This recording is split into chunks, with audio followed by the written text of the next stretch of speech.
Probability practice exercises 15 and 16. So 15 says, referring to the grade table from question 7, what is the probability that a student chosen at random did not earn a C? So if you'll look at page 30 at number 7, we're still looking at out of 65 for that one.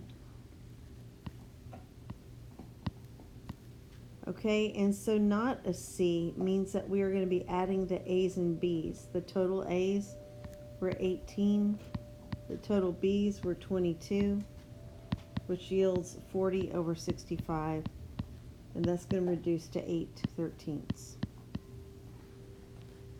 All right, 16 says, referring to the credit card table from question 8, what's the probability that a person chosen at random has at least one credit card? So our choices were 0, 1, and 2 or more.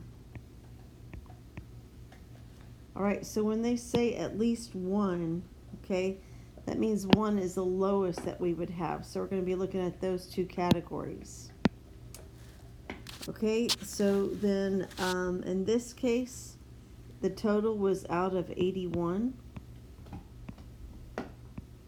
So we're looking at that they had one credit card or 2 or more. Okay, so when I add those together,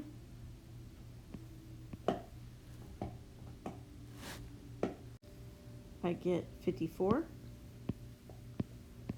out of 81, which reduces to 2/3.